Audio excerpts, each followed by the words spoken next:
ACC മുകുന്ദന്റെ രാഷ്ട്രീയ മാറ്റം അതിനെക്കുറിച്ചൊന്നും പ്രതികരിക്കാനില്ല എന്നാണ് കാഞ്ഞങ്ങാട്ടെ LDF സ്ഥാനാർത്ഥിയായ അഡ്വക്കേറ്റ് ഗോവിന്ദൻ പള്ളിക്കാപ്പിൽ പറയുന്നത്. കഴിഞ്ഞ തവണത്തേക്കാൾ ഭൂരിപക്ഷം വർദ്ധിപ്പിക്കാനാകുമെന്നും കൂടി അദ്ദേഹം മാതൃഭൂമി ന്യൂസിനോട് പറഞ്ഞു. കാസർഗോഡ് ജില്ലയിൽ നല്ല തിരഞ്ഞെടുപ്പ് പോരാട്ടം കാഴ്ചവെക്കാൻ പോകുന്ന പ്രധാനപ്പെട്ട മണ്ഡലങ്ങളിലൊന്നാണ് കാഞ്ഞങ്ങാട്. ഇവിടെ പുതിയ ഒരു സ്ഥാനാർത്ഥിയാണ് LDFനായി CPI രംഗത്തിറക്കിയിരിക്കുന്നത്. നാഷണൽ കൗൺസിൽ അംഗമായ ഗോവിന്ദൻ പള്ളിക്കാപ്പിലാണ് സ്ഥാനാർത്ഥിയായി എത്തിയിരിക്കുന്നത്. ഇപ്പോൾ അദ്ദേഹം നമ്മളോടൊപ്പം ചേരുകയാണ്. എങ്ങനെയുണ്ട് പ്രചരണ പ്രവർത്തനങ്ങളൊക്കെ? പ്രചരണ പ്രവർത്തനങ്ങൾ ഇന്നലെ ആരംഭിച്ചതാണ്. രാവണേശ്വരം നെല്ലെടുപ്പ് സമര സ്തൂപമുണ്ട്. ആ സ്തൂപത്തിന് പുഷ്പാർച്ചന നടത്തി ഇന്നലെ രാവിലെ തെരഞ്ഞെടുപ്പ് പ്രചരണ പ്രവർത്തനം ആരംഭിച്ചു. നല്ല പ്രതികരണമാണ് പൊതുവിൽ. ഇന്നലെ അജാനൂരിലെ ചില കേന്ദ്രങ്ങളും മടിക്കൈ പഞ്ചായത്തിലുമാണ് പര്യടനം നടത്തിയത്. UDF ഇപ്പോഴും ഇവിടെ സ്ഥാനാർത്ഥിയായിട്ടില്ല, അറിഞ്ഞിരുന്നു? അതറിഞ്ഞിരുന്നു.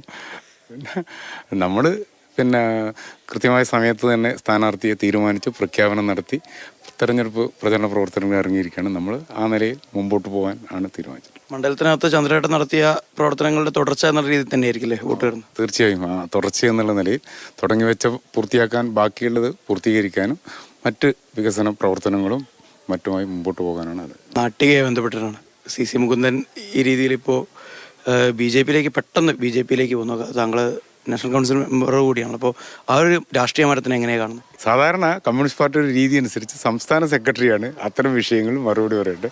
അതല്ലാതെ നാഷണൽ കൗൺസിൽ മെമ്പർ എന്നുള്ള നിലയിൽ അതിന് പ്രതികരിക്കാൻ പറ്റും. ഭൂരിപക്ഷം കൂടുതൽ ഉയർത്താൻ കഴിയും അല്ലേ? കാഞ്ഞങ്ങാട് മണ്ഡലത്തിൽ ഭൂരിപക്ഷം ഉയർത്താൻ കഴിയുമെന്ന് പ്രതീക്ഷയാണുള്ളത്. കഴിഞ്ഞ 10 വർഷക്കാലത്തെ ഇടതുപക്ഷ ജനാധിപത്യ മുന്നണി ഗവൺമെൻറ് നടത്തിയ സമഗ്ര വികസനവും അതുപോലെ തന്നെ ജനക്ഷേമ പദ്ധതികളും ജനങ്ങളേറെ അംഗീകരിച്ചതാണ്, വലിയ സ്വീകാര്യത നേടിയതാണ്. അതിന് ജനങ്ങളുടെ വലിയ ഇത് കിട്ടും എന്നുള്ള പ്രതീക്ഷയാണുള്ളത്. എന്തായാലും ഭൂരിപക്ഷം വലിയ രീതിയിൽ വർദ്ധിപ്പിക്കാൻ ഉള്ള തയ്യാറെടുപ്പിലേക്ക് കടക്കുകയാണ് LDF സ്ഥാനാർത്ഥിയും അദ്ദേഹത്തിൻ്റെ സഹാക്കളും. സാരംഗ് സുരേഷ്, മാതൃഭൂമി ന്യൂസ്, കാസർഗോഡ്.